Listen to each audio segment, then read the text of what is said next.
We wanted to narrow it down and talk to you about our 11 favorite games that we played in the month of September. 5 for me, 5 for him, and 1 combined, which is going to start us off with probably the best game we played in all of September, but we didn't really want to put it on our whole lists. lives. That would be...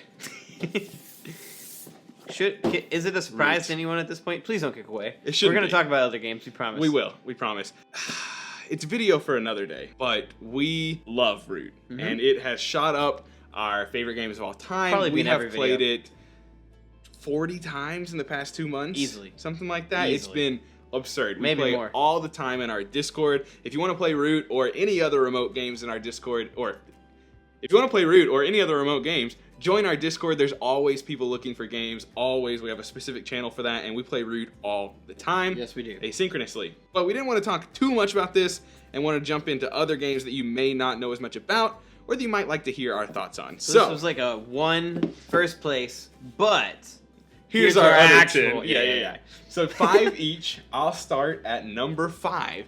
This is, and I don't have most of these. I only have 1 more of these. Many of these I played in Canada with Jeff and Jamey, and are in Canada with Jeff and Jamey, where I'd like to be with Doolin there as well. I appreciate it. I don't think you mean it, but I do mean it. Can we all move? I can't move. Why not? My life is... I got roots, man. I just bought a house. Just bought a house. Where am I? In a house, but you didn't just buy it. I got debt, man. You think I paid this off already, my friend? No, you sir are wrong. You got 3 This kids. is 3 kids. Honestly, I have less roots than you probably do. Way less. Yeah, anyway. My 5th favorite game that I played in September is Fleet the Dice Game. This is by Eagle Griffin Games and designed by Ben Pinchback and Matt Riddle. This is it's a roll and write game, but it's a meteor roll, not like an asteroid. Oh, that's what I thought. Yeah, you meant. like heavier. Yeah, not like pounds. It's got. Anyway, Fleet is a little played more. This with you. Yes, you did. Not this most recent time, but the first time we ever played it, we played it with Jesse from Quackalope. This is a roll and write that's going to be a little bit heavier, a little more in-depth strategic than your cartographers and Welcome to. Not that those aren't also strategic, but this one's got a lot more going on. Boxes everywhere to be checked off. Yeah. Combos just spewing out of the humpback whale in the Honestly, harbor. It's easy to miss some of the stuff that you would get. It is very easy to miss, which is I'm glad I played it a second time, because I think when we played it the first time, I mentioned that I really want to play this again, and maybe at less than 4, because there was so much going on, and with it being my first time, and we played it 4 players, I felt like when it was fishing, I missed the 2 boats here and a boat there, and I was like, there's so much happening. Yeah. I played it this time with Jeff and Jamey. I don't remember who won on this one. I don't think it was me. I really like Fleet the Dice Game. I actually bought this at the Boardroom Game Cafe, but then I left it there with Jeff and Jamey just because they really liked it. They started finding their love for roll and writes, so I wanted to hand that one off to them. Maybe I need to give roll and writes a better... Because that one's probably the best one that I've played. Yeah. But You should try Ganshan Clever. Okay. It's boring looking, but it's so fun and a little simpler. As are most roll and than writes. Fleet. That's absolutely true. This is a great game. The production on this one's actually better than most roll and writes. The art is there. Yeah. Unlike Ganshan Clever, with just colors and numbers. But it's a great game. If you're looking for a roll and write that has a little more meat on its bones or a little bit more depth to it, I 100% recommend you checking out Fleet the Dice Game. Forgot that I was included in this. I was Nope, just you're waiting not. for your next My one. number 4. No. My number 5 is a game that you own, actually, and you let me borrow it a long time ago, and I've not given it back yet because I like it, my family likes it. Now that I've admitted this, he's probably going to demand it back. But it is a fake artist. I almost said escape artist. Oh, fake artist. Fake artist goes to New York, and I play this with my family a few times. Yeah. You can keep it. They love it. I like it. I just mean to say that I've not played it much. Like, it hasn't hit the table with my... Gotcha. Your family plays games more than my family does. Yeah, it's weird, man, because I'm trying to remember what we used to do before. Before board games? I don't think that my family really did much. I think we watched TV. Right. And I think we ate. And I think we would go home. Now they're, all about it. That's like, awesome. They're like, all right, Josh, bring, 5 or 6 more games, and we'll pick one. Like, they make me bring, 8 or 9, and we play 2. Yeah. And it's always, the smallest one. Yeah. I'm like, why did you just What's tell the me easiest that? one to learn? So I need to start leaving the small ones at home. But yeah, they love escape Escape.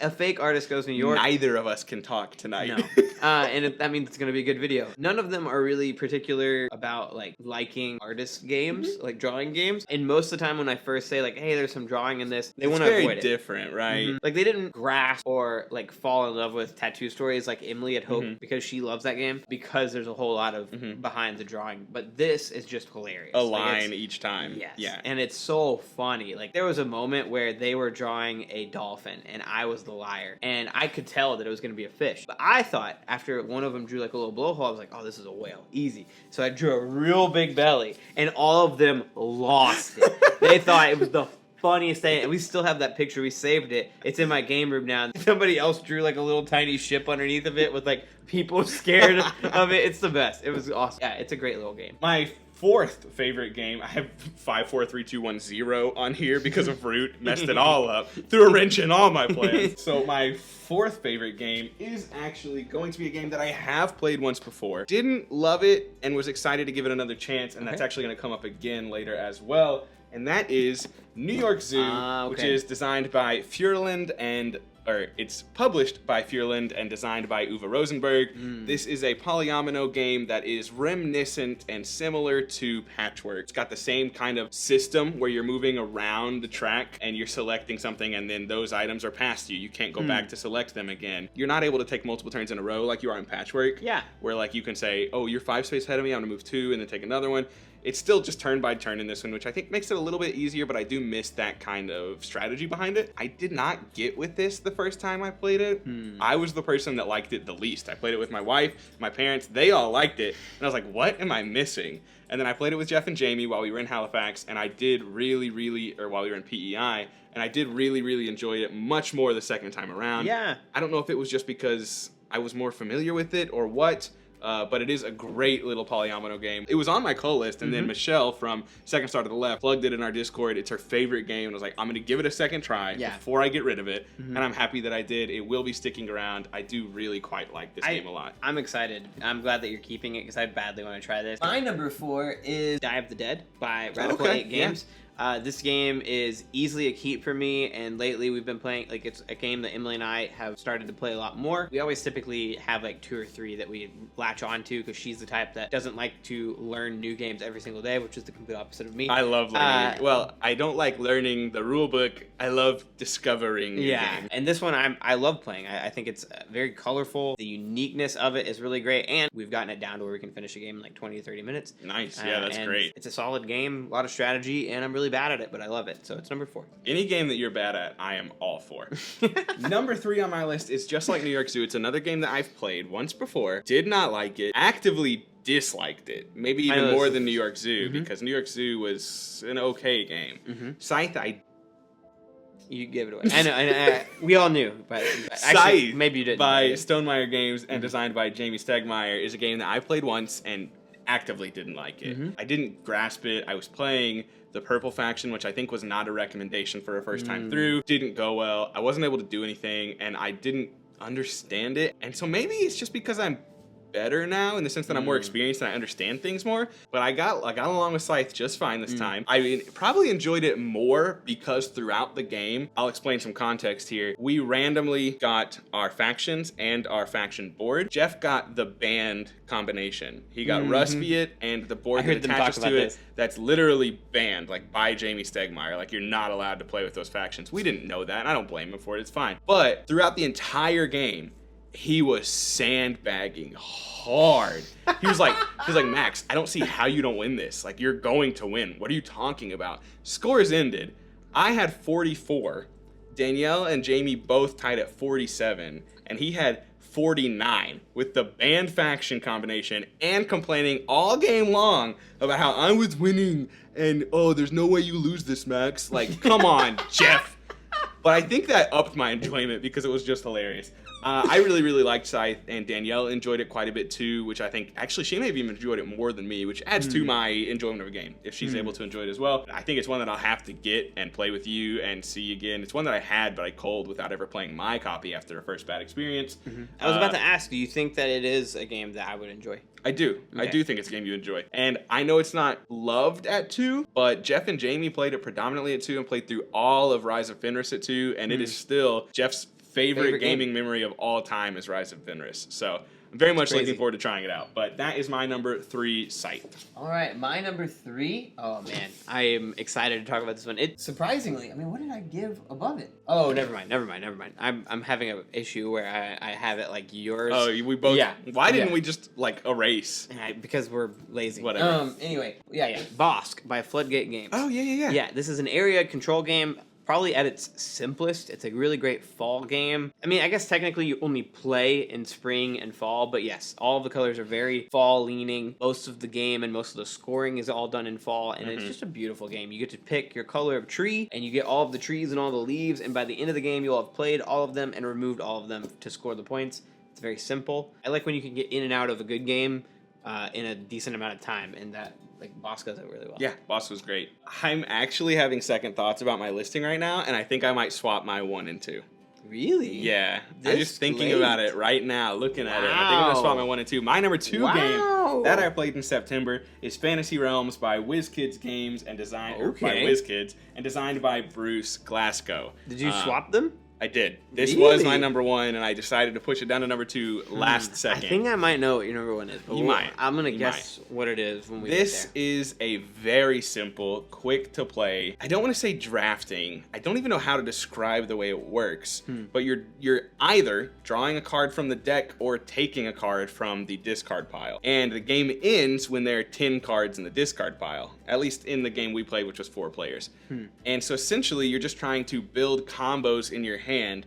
This card says it's a flood card, and it's worth 40 points, but it negates all the points on your mountains and your army cards. And then you might be able to pick up another card that's worth 1 point, but it says removes all penalties from all cards. So now that flood's just worth 40 points and no negatives.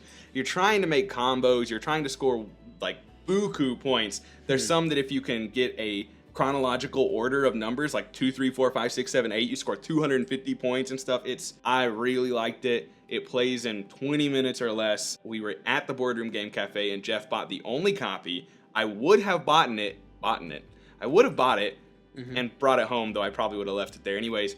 But now I can't find a copy stateside. Okay. And I did find one that I might end up purchasing. It's not free shipping or anything, but it might be worth it. I really liked Fantasy Realms. I want the expansion.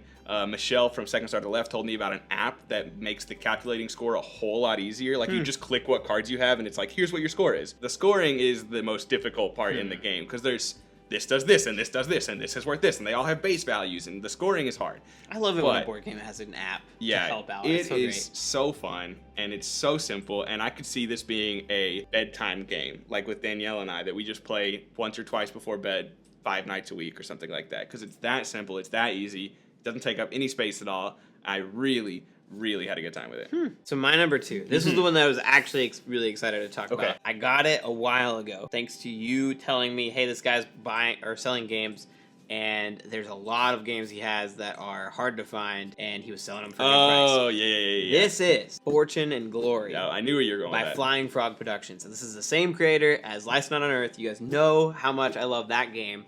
And so I was really pumped to get a few of their other games because I also got, what is the name of it? Shadows and Brimstone. Shadows of Brimstone. And I still haven't played that because there's just a lot. But they are big. Let me put this in reference here. This is the same person that I bought Too Many Bones from. Too Many Bones in the Trove Chest was smaller than your 2 games that you got. Like 100%. They are the coffin boxes, the big coffin boxes. And they had like plastic carrying crates for tons of different... It was a ton of crap. It's insane. And I learned the smaller of the 2, which is still, it takes up an entire shelf. Yeah. On my board game shelves. This is no slouch. Man, I had a blast. It is as close to getting to an Indiana Jones game and feeling like you're playing through an Indiana Jones movie. I like that. I'm all about that. And I mean, obviously they have their soundtracks that they're known to come with all of their games. One of the most thematic games I've ever played. Now, I will say that the gameplay is good, but not great, but the thematics of it, and like I can only imagine getting, like my dad saw it, he didn't even watch me play it all. He came in the room when I had left it up because I had to take a break and like play it another day to finish the game. and he saw it and he lost his mind. He was like, this is the coolest thing ever. Like, oh my gosh. Great game. Number 2 on my list. I only played it by myself. I can only imagine that it's going to be great at a little bit higher player counts. I think that it might get a little long after like 4 people. I can only imagine how long I would have to wait, but I would also think I would get excited about what everybody else was doing. Lastly, my number 1 was number 2, but just decided to swap it to number 1 game because I looked at the name and I immediately went, Camel Up! And I was like, that was so much fun! Oh man. It was so much fun. That's dude. surprising me. I thought it was the one that What did wasn't you the think it one was that gonna be? I thought you were honestly gonna put Brew.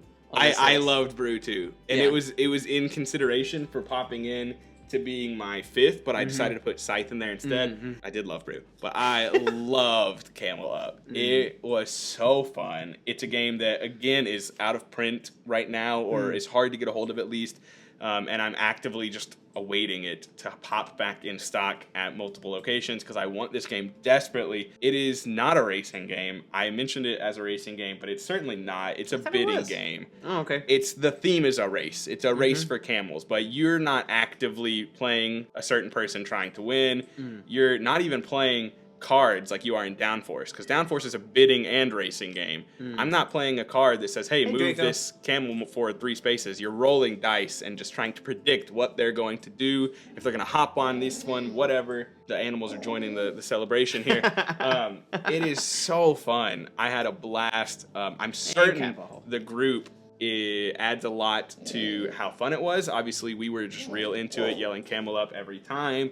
It was so fun. I just had a blast with it. And it was a perfect game, too. It was like a dramatic ending where we thought green was going to lose, like be last. We all put bets on green losing. And then some way, somehow, green won. Like came from the very back, hopped on the other camels, and crossed the finish line. And it was just absurd in all the best ways. That's awesome. And that is the most fun, my favorite game that I played. In the That month makes of me September. really excited to try it. It was such a blast. And then dude. part of me doesn't, because so many people gave me so much flack when I did the video where like, hey, choose my board game, and Camel Up got eliminated by Takanoko, and everyone was like, I picked Camel Up. And I'm like, that's not an option. Everyone wanted you to buy a Camel Up, and you're like, no, sorry, it's gone. Draco loves me.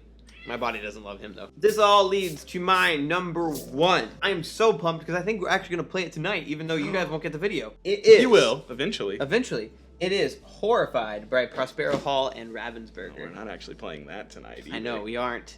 We are playing a Spoilers! very rare version of it that is right here called Terrified. And it is, I mean, it's just a reskin It's a of the original fan-made game. version of Horrified with different monsters like Freddy, Jason, Chucky, and all those things. And there's only 3 copies that have ever been made. And one of them's right here. One of them's right here. Getting Draco's pet touching by a it. cat. I legitimately believe, and I told you this in the car, I think it's the killer of Pandemic for me. Which is shocking in the best way. I really like this game. I think that it does everything right when it comes to what you want in a light to medium weight co-op game. The movement and the theme is just incredible. The variable villains that you can play against and change up how you fight them each time is just really awesome. I tried to explain this before, and I think I stand by it, and we might make a video that's a little bit longer about this, but I believe that it's like Pandemic, if Pandemic had a way cooler theme, and you had a whole bunch of like extra viruses that you could play against, like, because that's what Horrified is. You can play a different monster every time, multiple monsters, whatever, yeah. Great game. And if you haven't played it yet, I've seen it at pretty much every store, like Walmart, Target, all of them have it. These it's dogs, man. These animals in general. And Max hasn't played it, and he's going to tonight. So In we're about excited. 10 minutes. And these are the 11 best games that we played in all of September. So we'll see what October has in store for us. Hopefully, quite a few on the spooky side. I'm hoping that this will be on your list, but we'll see. We'll see.